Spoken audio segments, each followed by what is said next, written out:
The mud is cold beneath Hester's body. She lies curled on her side in the pig pen, one hand pressed protectively over her swollen belly, the other clutching the wooden slats for balance. The animals shift around her, grunting, indifferent. The stench is suffocating. Manure, rot, wet earth. From inside the house, she hears laughter. Her husband's voice rises above the others. Loud, confident, performing. He's entertaining guests again. Friends from town. Neighbors who know exactly where she is but say nothing. Hester closes her eyes and whispers to the child inside her. Just a little longer. Please, just hold on. Her dress, once burgundy, now stained brown, clings to her skin. Her braids are matted with filth. She hasn't bathed in days. He won't let her inside until she learns respect. She doesn't know what that means anymore. A pig nudges her leg. She doesn't move. Then she hears it. The crunch of tires on gravel. Engines idling. Low voices in a language she hasn't heard in years. Hester's breath catches. Something is wrong. Or maybe something is about to change. The voices fade. The tires crunch away. Hester realizes whoever they were, they didn't stop. They passed by. She exhales slowly, forcing her heartbeat to settle. False hope is dangerous. She's learned that the hard way. The pig nearest to her, a fat sow with pink-streaked skin, lowers its snout and sniffs at Hester's arm. She doesn't flinch. At first, the animals terrified her. Their size, their teeth, the way they circled her at night like she was something they might consume. But after weeks of sleeping among them, she's learned they're just curious, hungry, indifferent to her suffering in a way that almost feels like mercy. At least they don't pretend to care. Hester shifts her weight, trying to ease the pressure on her lower back. The baby kicks, hard, insistent, and she winces. Her hand moves instinctively to the spot, pressing gently as if she could soothe the child through her skin. I know, she whispers. I know you hate it here too. The laughter inside the house grows louder. She recognizes the voices now. Pastor Kamani and his wife. The village chief. A few of the farmhands her husband keeps on payroll. They're drinking, celebrating something. She doesn't know what. She stopped asking questions months ago. Her husband. She can't bring herself to say his name anymore, not even in her own mind. Appears at the window. He's shirtless, his muscular frame silhouetted against the warm light spilling from inside. He sees her. She knows he does, but he doesn't acknowledge her. He just laughs at something someone said, takes a long drink from his bottle, and turns away. Hester looks down at her hands. They're shaking. She used to have beautiful hands. Soft, manicured. She remembers the way her mother would hold them when she was young, tracing the lines of her palms and telling her she had the hands of someone destined for gentleness. Someone who would hold babies and bake bread and plant flowers. Now her nails are cracked and caked with dirt. Her knuckles are raw from scrubbing floors and hauling water and clawing at the fence the one time she tried to climb out. He caught her before she made it over, dragged her back by her hair, told her if she ever tried again, he'd make sure she lost more than her dignity. She believed him. The baby kicks again, this time lower, sharper. Hester gasps, clutching her belly with both hands. The pain radiates through her hips, down her thighs. It's been happening more often lately. False contractions, maybe, or maybe something worse. She doesn't know. She hasn't seen a doctor since the first trimester, back when he still pretended to care. Not yet, she whispers fiercely, her voice breaking.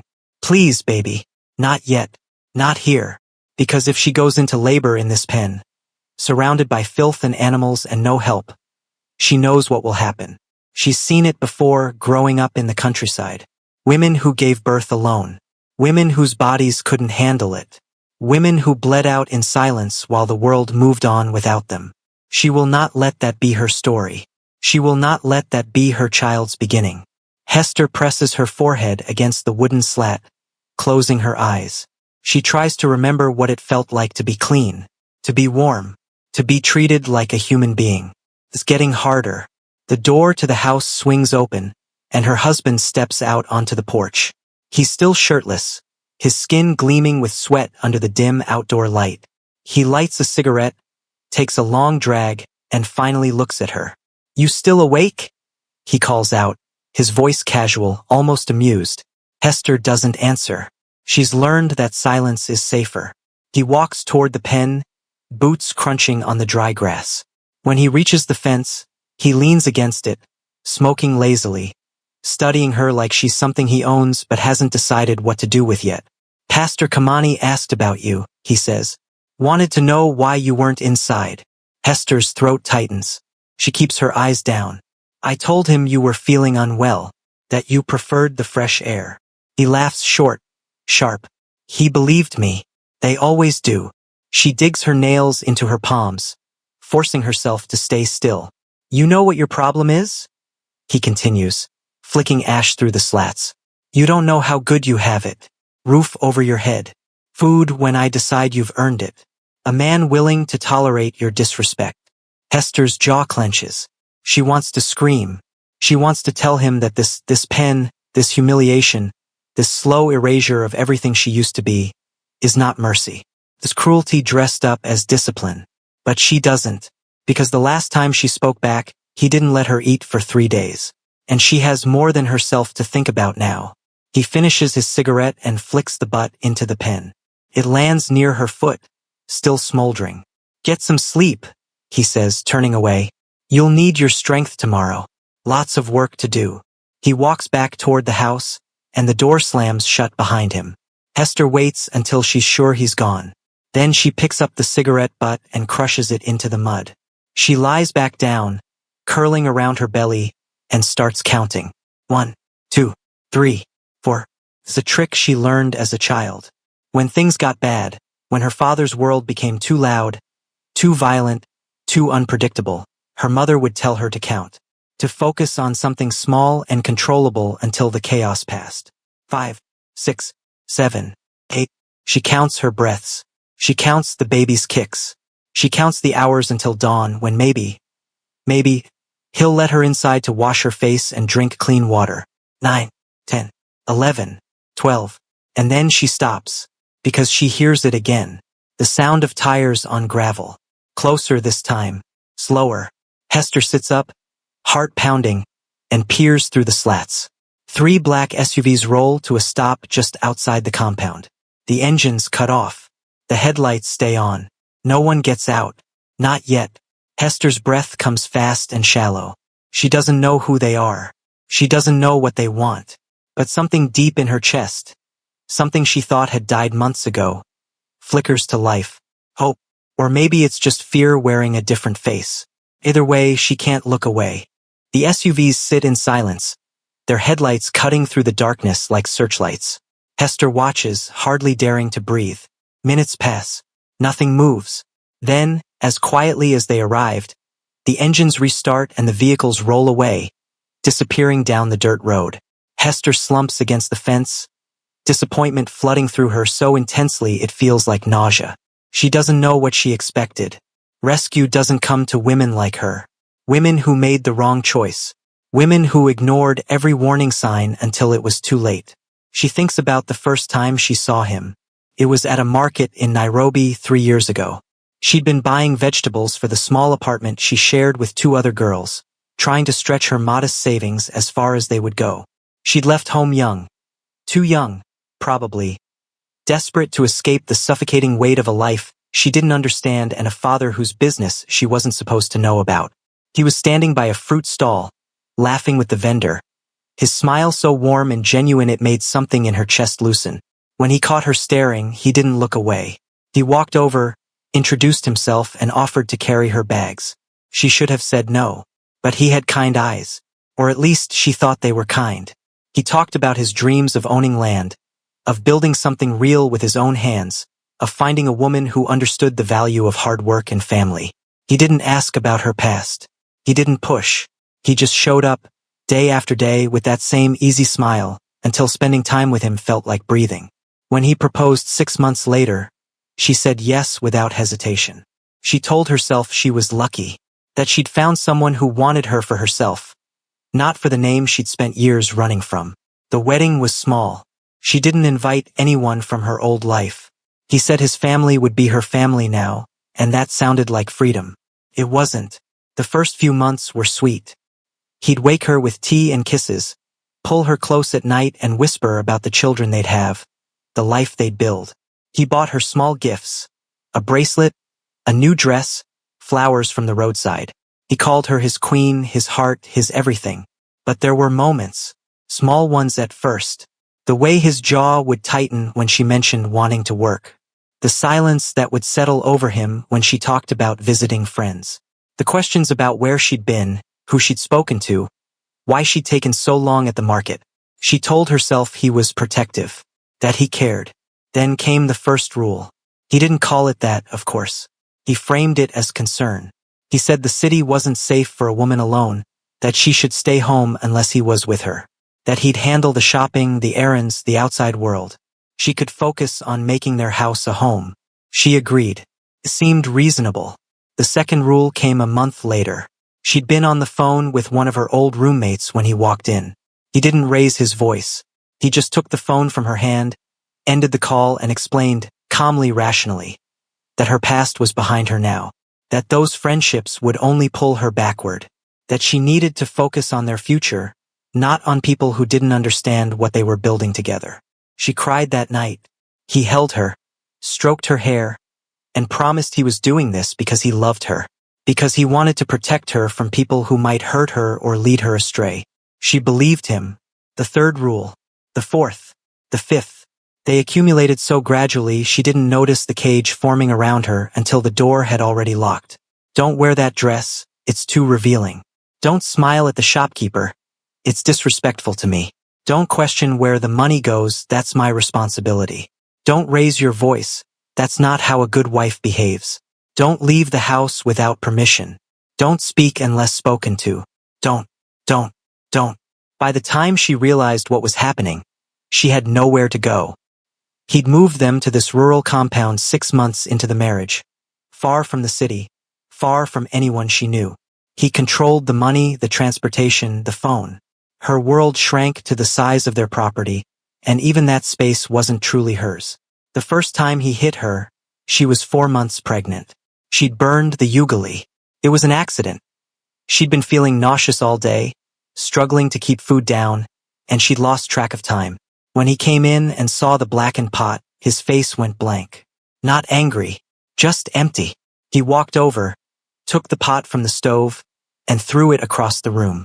Then he grabbed her by the arm and shook her so hard her teeth rattled. Do you think I work all day so you can waste food? His voice was quiet, controlled. Somehow that made it worse. Do you think I married you so you could be lazy and useless? She tried to apologize, but he slapped her. Not hard enough to leave a visible mark, just hard enough to shock her into silence. Then he walked out, got into his truck, and didn't come back until the next morning. When he returned, he brought her flowers. He apologized. He said he'd been stressed about money, that he shouldn't have reacted that way, that it would never happen again. She wanted to believe him. It happened again 2 weeks later. And then again. And again. Each time he'd apologize. Each time he'd blame something external, work stress, money problems, her behavior. Each time she'd convince herself it was temporary. That if she just tried harder, did better, said less, he'd go back to being the man she married. But that man never existed. She knows that now.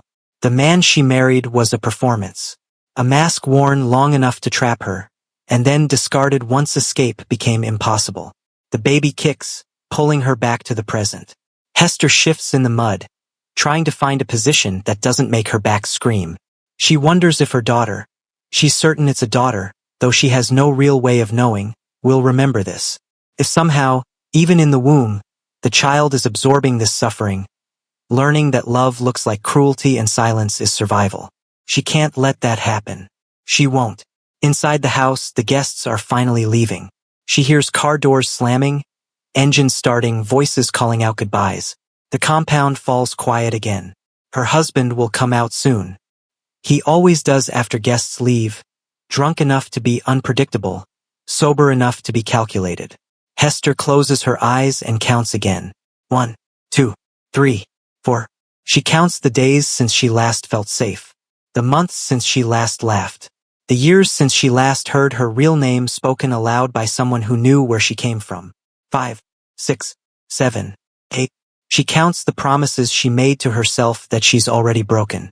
The boundaries she swore she'd hold that she let him cross.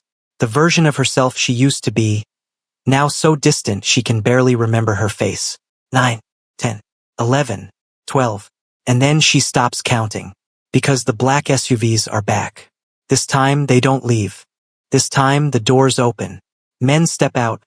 5, maybe 6, dressed in dark clothing that blends with the night. They move with precision, fanning out across the compound in formation. One of them speaks into a radio in a language Hester doesn't immediately recognize, though something about the cadence tugs at a memory she spent years trying to bury. Her husband emerges from the house, wiping his mouth with the back of his hand. He's still drunk, still shirtless, but even through the haze of alcohol she can see the shift in his posture when he registers what's happening. His swagger falters, his shoulders tense. "Can I help you?" he calls out, his voice carrying that forced joviality he uses when he's threatened but trying not to show it. The men don't answer. One of them points toward the pig pen. Another pulls out a flashlight.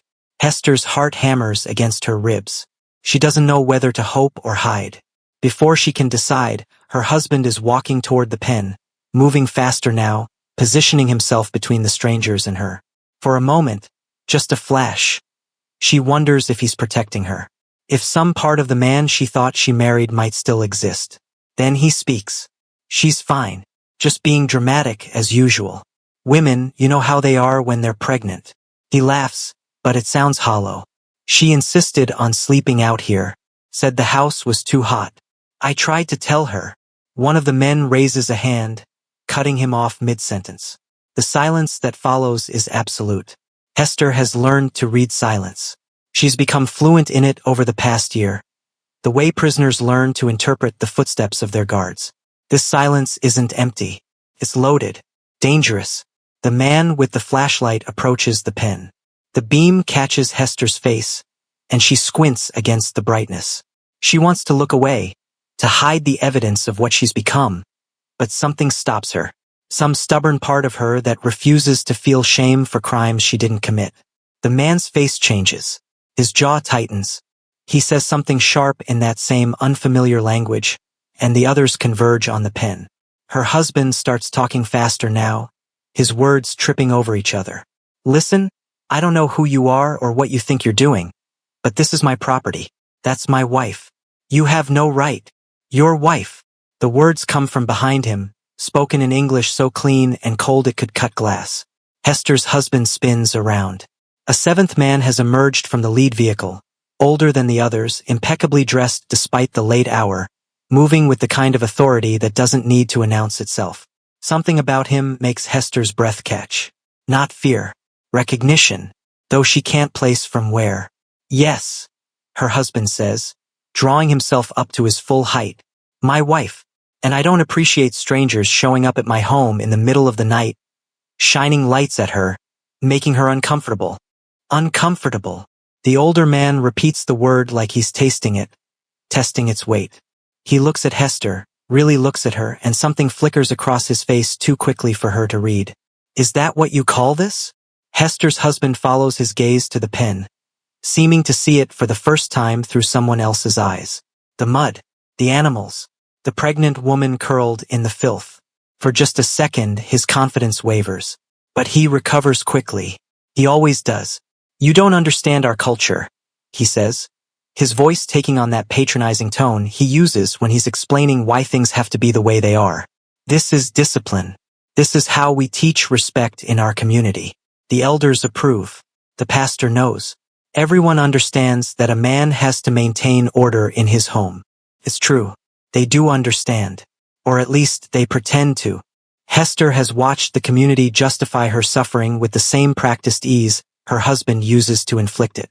When she showed up to church with a black eye, the pastor's wife pulled her aside and asked what she'd done to provoke him. When a neighbor saw her husband drag her across the yard by her hair, he turned and walked the other way. When the village chief came for dinner and found her locked outside, he laughed and told her husband he was lucky to have a woman who knew her place. They all knew. They all saw. They all chose silence. Because challenging him would mean challenging the structures that benefit them too. The belief that a man's home is his kingdom, that a woman's pain is private business, that questioning cruelty makes you complicit in disorder. So they wrapped her suffering in tradition and called it discipline. They watched her shrink and called it respect. They heard her silence and called it acceptance. And Hester learned that screaming into a void that refuses to hear you is just another way of breaking your own heart. So she stopped screaming. She learned to lower her eyes when Pastor Kamani visited, to smile when the neighbors asked how she was, to say, "I'm fine," in a voice so flat it couldn't possibly be mistaken for truth. She learned that survival sometimes means becoming smaller, quieter, less visible until you're barely there at all. She learned to count her punishments like prayer beads, cataloging each one so she wouldn't forget she was human even as they treated her like property. The time he locked her in the storage shed for 2 days because she asked where their savings had gone. The time he made her kneel on rice for 3 hours because she forgot to iron his shirt.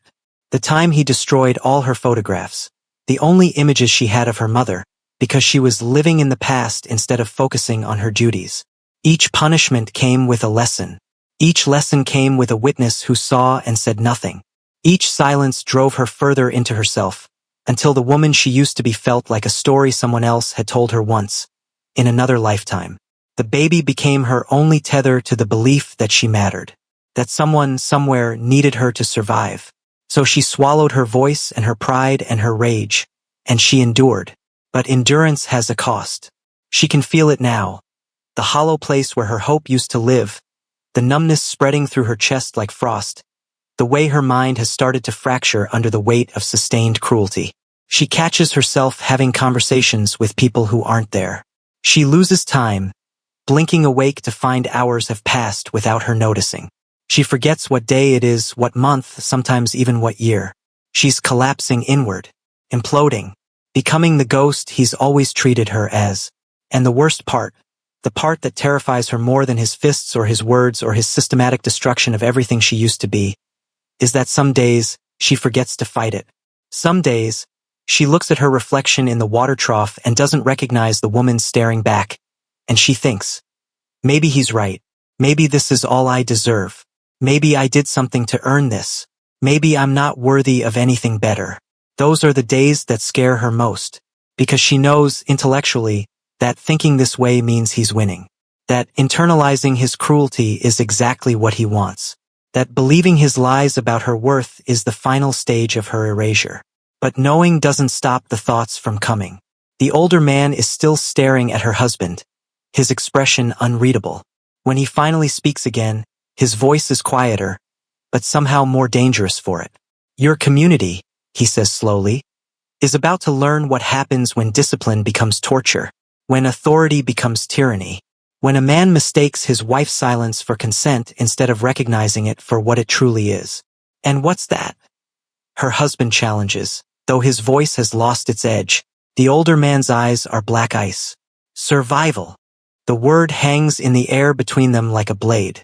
Her husband opens his mouth to respond, but before he can, Hester doubles over. Pain, sharp and sudden, rips through her abdomen like something tearing. She gasps, clutching her belly with both hands, and the world tilts sideways. The older man barks an order in that language she almost recognizes, and suddenly there are hands reaching through the fence slats, voices speaking rapidly, someone fumbling with the gate lock. But Hester barely registers any of it. All she knows is pain, waves of it, crashing through her body in rhythms that feel both foreign and terrifyingly familiar.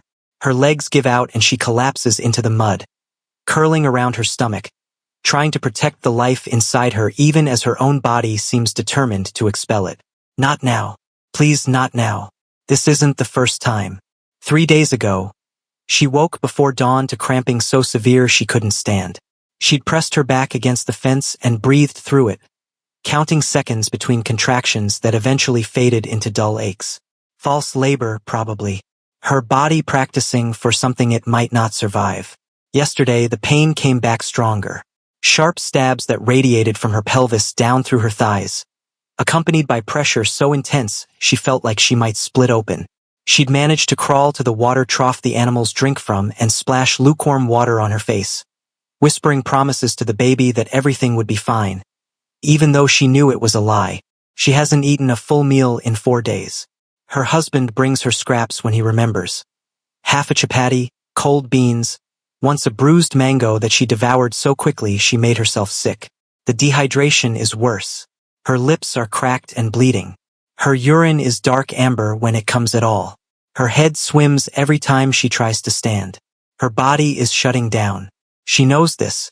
She can feel it in the way her thoughts scatter like startled birds, in the tremor in her hands that won't stop, in the way her heart races even when she's lying still. And now this pain that feels different from the false contractions. Deeper, more insistent.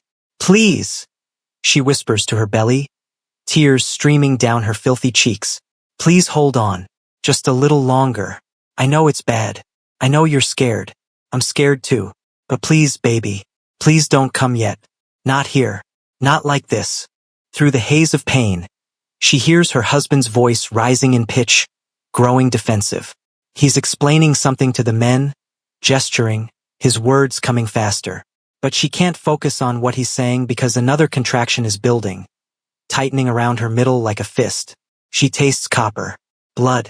She's bitten through her lip. The gate finally swings open and men in dark suits pour in, but they stop short when they see her properly. One of them, young, barely more than a boy, turns away and vomits. Another pulls out his phone, speaking urgently into it. The older man crouches beside her, his expensive shoes sinking into the mud without hesitation. He doesn't touch her, just looks at her with an expression she can't decipher. How long? He asks quietly. Hester doesn't understand the question. How long has she been in pain? How long has she been pregnant? How long has she been living like this? How long have you been bleeding? She looks down. There's blood on her dress, dark against the burgundy fabric. Fresh. She hadn't noticed. I don't know, she manages. I can't. He's already standing, already issuing orders. Someone drapes a jacket over her shoulders. Someone else is calling for a medic. Her husband is still talking, still trying to control the narrative, but nobody's listening to him anymore. The pain subsides enough for Hester to think clearly for a moment. She needs to remember this. The moment when someone finally looked at her and saw a human being in crisis instead of a woman who deserved what she got. She wants to remember, but the fever is climbing. She can feel it burning through her blood, turning her thoughts to smoke. Infection, maybe, from the filth she's been living in, from the untreated wounds on her hands and knees, from the sheer accumulated damage of months of degradation. A face appears in her swimming vision. Small, young.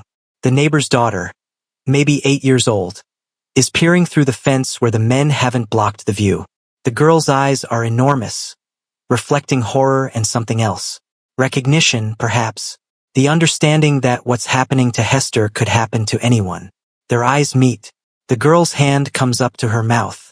Hester tries to smile, to somehow communicate that it's not the child's fault for watching, for not helping, for learning too young that sometimes survival means looking away. But the girl doesn't look away. She stands there, bearing witness, even as her mother appears and tries to pull her back toward their house. The girl plants her feet and refuses to move, and Hester thinks maybe that's enough. Maybe one person refusing to pretend they don't see is enough to prove she's not invisible. The pain is building again. Hester grips the older man's arm without thinking, her fingers digging into expensive fabric. My baby, she gasps. Please, whatever happens to me, please save my baby. He covers her hand with his own. We'll save you both. But Hester knows promises made in crisis are just prayers dressed in certainty. She's learned not to trust them. The next several hours blur together in fragments. There's a stretcher, bright lights, voices arguing, her husband insisting he should come, someone else telling him firmly that he will not. The back of an ambulance or maybe one of those SUVs. Someone checking her pulse, her blood pressure, muttering numbers that sound bad even to her untrained ear. She drifts in and out, surfacing occasionally to hear pieces of conversation. 7 months, malnutrition, possible placental abruption, need to stabilize. How long was she? Jesus Christ. In a pig pen. Get me the father. No, not him. The real father. Her hand finds her belly again, feeling for movement. The baby kicks weakly, and relief floods through her so intensely she sobs. Still alive. Still fighting. Like mother, like daughter. Hester lets her eyes close, lets the fever pull her under. But just before consciousness slips away completely, a memory surfaces. Sharp and clear as broken glass. 2 days ago? Or was it 3? Time has lost meaning. But recently, when the pain had been bad and her husband had been gone somewhere, leaving her locked in the pen with no water and no shade, she'd managed to find a scrap of paper that had blown in from somewhere, and a stub of pencil one of the pigs had been chewing on. Her hands had shaken so badly she could barely form letters, but she'd written it anyway. A message. A plea. My name is Hester. I am 7 months pregnant. I am being kept in a pig pen. I need help. Please. She'd addressed it to a clinic she remembered from years ago, when she'd still been free to walk through Nairobi's streets alone. She didn't know if they'd moved, if they even existed anymore, if the address she half remembered was correct. But she'd written it anyway, because doing nothing was no longer survivable. The next morning, when her husband had left for work, she'd tried. God, she'd tried. She'd gripped the fence with trembling fingers and pulled herself up, 1 agonizing inch at a time. Her pregnant belly made it nearly impossible to balance. Her weakened muscles screamed in protest. But she'd kept climbing because the alternative was staying, and staying meant dying slowly enough to watch it happen. She'd almost made it. Her leg was over the top rail when her strength gave out completely. She'd fallen backward, landing hard in the mud, the impact knocking the air from her lungs. She'd lain there gasping, tasting blood and failure, one hand still clutching the letter. Thomas, one of the farmhands, had found her. He'd stood there for a long moment, looking at her sprawled in the filth, and she'd seen it on his face, the war between his conscience and his cowardice. His conscience lost. He'd simply waited, arms crossed, until her husband's truck rumbled back up the drive. Her husband had read the letter aloud, his voice dripping with mockery. My name is Hester. I need help. Please. He'd laughed. You think anyone cares? You think anyone's coming for you? Then he'd held the paper to his lighter and let it burn, dropping the flaming scraps at her feet. No one is coming for you, he'd repeated. No one cares. But he'd been wrong, because here they are, the black SUVs, the men who move like soldiers, the older man who looked at her suffering and called it what it was. Hester holds onto that thought as the darkness pulls her deeper. She tried to save herself, and maybe that was enough to set everything else in motion. Maybe resistance, even when it fails, sends ripples through the universe. Maybe every act of defiance, no matter how small, matters in ways we can't predict. Or maybe she's just delirious with fever and pain, inventing meaning where there's only chaos. Either way, she crossed a line. She stopped accepting her fate as inevitable. And somewhere in the gap between accepting and resisting, between enduring and fighting back, she became someone she'd almost forgotten existed. She became Hester again. Not his wife. Not his property. Not the ghost he tried to make her. Just Hester. And maybe, just maybe, that's enough. Hester wakes in increments. First, sound. The low hum of an engine. Tires on pavement. Voices speaking in clipped, urgent tones. Then sensation. Soft fabric beneath her instead of mud. Something clean covering her body. The gentle rock of movement. Finally, sight, the interior of a vehicle, medical equipment, and 4-line running into her arm. She's in an ambulance. No, too luxurious. Private medical transport. A medic sits beside her, monitoring something on a screen. When he notices her eyes open, he leans forward. Stay still, he says in accented English. Your vitals are stabilizing, but you need to rest. Hester tries to speak, but her throat is sandpaper. He holds a bottle of water to her lips and she drinks greedily, some primal part of her brain screaming that she needs to hoard it, to save some for later, because she doesn't know when she'll get more. Slow, the medic instructs gently. Small sips. The baby. She needs to know about the baby. Her hand flies to her stomach, and the medic catches it. The baby is stable, he assures her. Heartbeat is strong, but you both need hospital care immediately. Relief makes her dizzy. Or maybe that's the dehydration. or the infection, or the accumulated trauma of months of systematic destruction. Through the tinted window, she sees dawn breaking over Nairobi's skyline. They're heading back toward the city. Away from the compound. Away from him. The reality hits her then, sharp and disorienting. She's free. Or at least she's away. Whether those are the same thing remains to be seen. The vehicle slows and Hester tenses. They're stopping. Why are they stopping? Is he here? Did he follow? Is he gonna drag her back and... We're switching vehicles. The medic explains, reading her panic. More secure transport for the remainder of the journey. The door opens and Hester flinches, but it's only more men in dark suits. They move with military efficiency, transferring her stretcher from one vehicle to another. In the brief moment between vehicles, she sees them clearly. 3 black SUVs just like she remembers, but also dozens of men, forming a perimeter, eyes scanning the street with the kind of vigilance that suggests they're expecting trouble, anticipating it, maybe even hoping for it. This isn't a rescue, it's an extraction. The older man from before appears at her side as they settle her into the new vehicle. In the morning light, she can see him properly. Late 50s, maybe early 60s. Silver threading through his dark hair. Sharp, intelligent eyes. Expensive suit that looks out of place in this context but somehow fits him perfectly. He looks at her like he's trying to memorize her face. "You're safe now," he says. But there's something in his voice. Not quite relief. Grief, maybe. Or guilt. Hester stares at him, really seeing him for the first time. Something about his face is familiar in a way that makes her chest ache. The shape of his jaw. The set of his eyes. Features she sees in her own reflection, when she can bear to look. "Who are you?" she asks, though part of her already knows. He settles into the seat across from her stretcher, hands folded carefully in his lap. When he speaks, his voice is steady, but she can hear the emotion underneath, tightly controlled. "My name is Ethan Sang," he says. "I am your father." The words should feel like revelation, like the missing piece clicking into place. Instead, they feel like vertigo. Hester's mind races backward, shuffling through fractured memories. Her childhood in Seoul until she was 7. The sudden move to Kenya. Her mother's tight-lipped refusal to discuss the past. The hushed phone calls in Korean that would stop abruptly when Hester entered the room.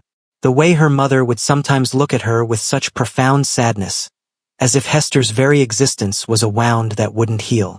Her mother had died when Hester was 17. Cancer, they'd said, but looking back now, Hester wonders if it was something else. Something slower. The accumulated weight of secrets and fear. After the funeral, Hester had found documents hidden in her mother's belongings. A fake passport. Cash in multiple currencies. Phone numbers with no names attached. She'd been too young to understand what it meant. Too consumed by grief to ask questions. So she'd run. Changed her name. Reinvented herself. Become someone with no past, no ties, no dangerous history. She thought she'd escaped. "You've been missing for 3 years. Ethan continues, his accent more pronounced now that he's speaking longer sentences. "We've been searching. I've had people looking for you in every city in East Africa. 3 years. That's how long she's been married. How long she's been trying to be invisible." Hester's throat tightens. "My mother protected you," Ethan says simply. "From my world. From people who would have used you as leverage against me. She took you and disappeared so completely it took me 5 years just to find out which continent you were on. The pieces are falling into place, but they form a picture Hester doesn't want to see. She can't say it. Can't give voice to what she suspected since she heard him speak Korean to his men with the kind of authority that doesn't come from legitimate business. "I am," he confirms, not making her finish. "And because of what I am, your mother believed you'd be safer if I never found you." She was probably right. Hester processes this. Her mother fled from this man, hid her from him, died still keeping the secret of where they were. And now here he is. Not her rescuer, her jailer with a different face. "I don't want to be found," she says, her voice barely a whisper. Something flickers across Ethan's face. Pain, maybe, or understanding. "You were dying in a pig pen," he says quietly. "Your husband was killing you slowly. Would you prefer I had left you there? It's a fair question. Hester doesn't have an answer. The vehicle turns down a private road, and she sees a hospital complex ahead. Expensive, exclusive, the kind of place that doesn't ask questions as long as the money's good. What happens now? She asks. Now you heal, Ethan says. You deliver your baby safely. You recover your strength. And then... He meets her eyes, and she sees something there that terrifies her more than her husband's cruelty ever did. Because her husband's violence was random, chaotic, controllable if she could just figure out the right behavior. But this is calculated. Strategic. The kind of control that doesn't announce itself because it doesn't need to. And then we talk about what comes next, Ethan says. But that's a conversation for when you're strong enough to have it. The vehicle stops. Medical staff are already waiting, clearly briefed on the situation.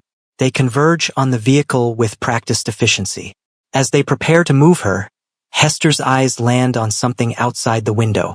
Her husband. He's there, held between two of Ethan's men, his hands bound behind his back. His face is bruised.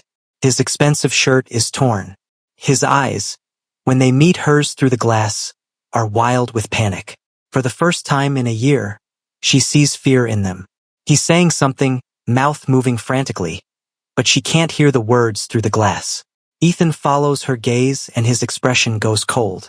Would you like me to bring him to you? He asks. So you can speak to him before they take you inside? Hester considers this.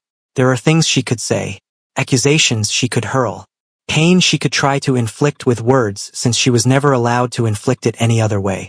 But looking at him now, small, scared, stripped of the power he stole from her, she realizes something. She doesn't want to speak to him. She doesn't want to curse him or forgive him or explain how much he hurt her. She doesn't want to give him any more of her words, her time, her emotional energy. She wants him to be irrelevant. No, she says simply. Ethan nods once, sharp and approving. He makes a gesture and the men drag her husband away, out of sight. She doesn't watch where they take him, doesn't ask what will happen to him. Some part of her knows. Some part of her can guess what men like her father do to men who damage things they consider theirs. She should feel something about that. Guilt, maybe, or vengeful satisfaction. Instead, she just feels tired. The medical team lifts her stretcher from the vehicle. And in the chaos of movement, Hester's hand shoots out and grabs the arm of one of the medics. The young woman stops, startled. My baby, Hester says, her voice cracking. I don't care what happens to me. Just please, save my baby. The medic's expression softens. She covers Hester's hand with her own. We're going to save you both, she promises. I swear it. Hester wants to believe her, wants to trust that the worst is over, that she's genuinely safe now, that the nightmare has ended. But as they wheel her through the hospital doors, Ethan walking beside her stretcher with the bearing of a man who owns the building, Hester can't shake the feeling that she's traded one cage for another. This one is cleaner, more comfortable, lined with expensive linens instead of mud. But a cage is still a cage, and she's still trying to figure out if she has the strength to find the door. The room is white. Everything is white. White walls, white sheets, white light filtering through gauzy curtains that billow gently in the air conditioning. Hester wakes slowly, surfacing from medicated sleep like someone climbing out of deep water. For a moment, she doesn't know where she is. Then the beeping starts to make sense. Monitors, medical equipment, the 4-line taped to her arm, the distant sound of footsteps in a hallway. Hospital. Her hand goes immediately to her belly, and relief floods through her when she feels the familiar swell, the subtle shift of movement inside. Still there. Still alive. The baby is stable, a nurse had told her at some point. Or maybe a doctor. The last 48 hours are a blur of examinations. Fluids, antibiotics pumped into her veins to fight the infection that had been slowly killing her. She remembers fragments. Ultrasound gel cold on her skin. Someone saying the baby was measuring small but viable. The word miracle spoken more than once. She tries to sit up and her body protests. Every muscle aches. Her head swims. She's clean, though. Someone bathed her while she was unconscious or too drugged to remember. Her hair is washed, braided, lying over her shoulder in a thick plait. She's wearing a hospital gown that's soft against her skin. Expensive, not the scratchy institutional kind. The room itself is enormous. Private. There's a sofa, a television, flowers on the windowsill. It looks more like a hotel suite than a hospital room. And there, sitting in a chair by the window, dressed in a different suit but with the same air of controlled authority, is Ethan Sang, her father. The words still feel foreign, like trying on clothes that don't quite fit. He notices she's awake but doesn't move immediately, just watches her with an expression she can't read. Finally, he stands and approaches the bed slowly, like she might bolt if he moves too quickly. "How do you feel?" he asks. Hester considers the question. Physically, broken. Emotionally, shattered. Spiritually, she's not sure she has enough pieces left to assemble an answer. "Tired," she says instead. He nods, accepts this. "The doctors say you'll need at least 2 weeks here, maybe 3. The baby is holding on, but you're severely malnourished. Dehydrated. The infection was advanced. Another few days and..." He stops himself. "But you're stable now." Stable. The word tastes like ash. "Where am I?" she asks. "Nairobi. Private wing of Metropolitan Hospital. The entire floor is secured. Secured. Not safe secured. As if she's valuable cargo that needs protecting. Or controlling." Through the window, she can see the city sprawling below. She's high up. 10th floor, maybe higher. Too high to jump if it came to that. Not that she could, in her condition. Not that she would, with the baby to think about.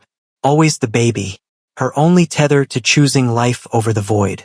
Ethan returns to his chair, maintaining distance. Giving her space, or at least the illusion of it. "I've had the marriage annulled," he says, his tone businesslike. "Legally, it no longer exists. The documentation has been erased from public record." Hester processes this. "Can you do that?" A slight smile touches his mouth, humorless. "I can do many things." Of course he can. Men like him reshape reality to suit their needs. "I've also arranged for housing," he continues. "Security. Medical care for you and the child. Education when you're ready. Financial support through a trust. You won't want for anything." Sounds perfect. Generous. The kind of rescue every woman in her position dreams about. But Hester has learned to listen for what's not being said. "What do I owe you?" she asks quietly. The question lands between them like a stone in still water. Ethan leans back in his chair, studying her. There's something in his eyes, respect maybe, or recognition that she's smarter than he'd hoped, or feared. "Your presence," he says finally. "Your name. A place in the family. There it is. The cost. I'm your only daughter." He continues, and now his voice carries weight. "History. Things unspoken. I had you hidden for years.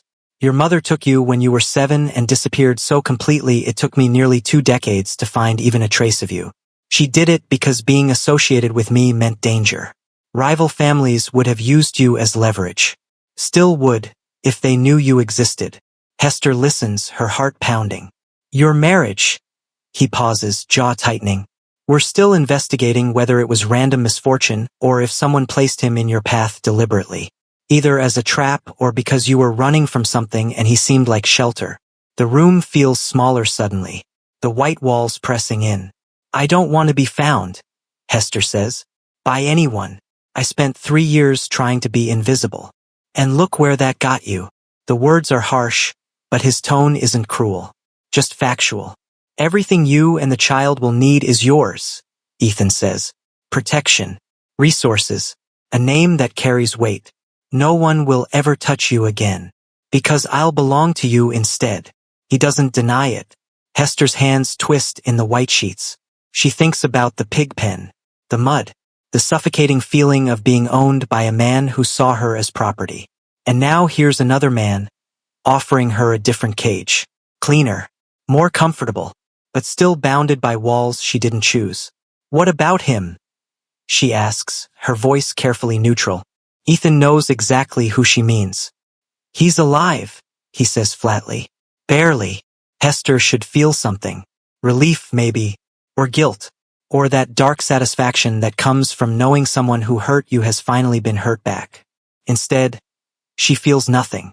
Empty. Like that part of her that could care about his suffering or his fate has been burned away. He'll never touch you again, Ethan adds. I promise you that. Where is he? Does it matter? Hester considers this. Does it? Will knowing he's in a hospital or a prison or a shallow grave somewhere change anything? Will it undo the damage? Will it make her whole? No, she says finally. It doesn't matter. Ethan nods, satisfied. The marriage is dissolved. Legally, you were never his wife. The documentation shows you as Hester Sang, my daughter, married briefly to a man who has now disappeared from public record. Disappeared. The word does so much work. You erased him, Hester says. I corrected a mistake. The distinction might matter to him. To Hester, it just confirms what she already suspected. Her father doesn't solve problems. He eliminates them. She looks at him properly now. This man who shares her blood, her face, her history.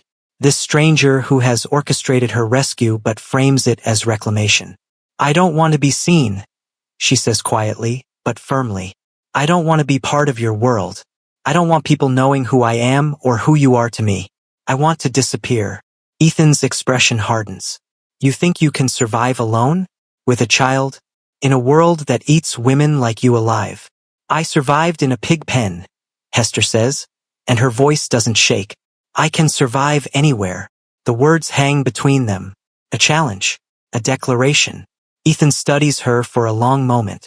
Then, unexpectedly, he smiles. It's small, almost invisible, but it's there. You have your mother's stubbornness, he says. Good. They sit in silence. Two people bound by blood and history but separated by everything else.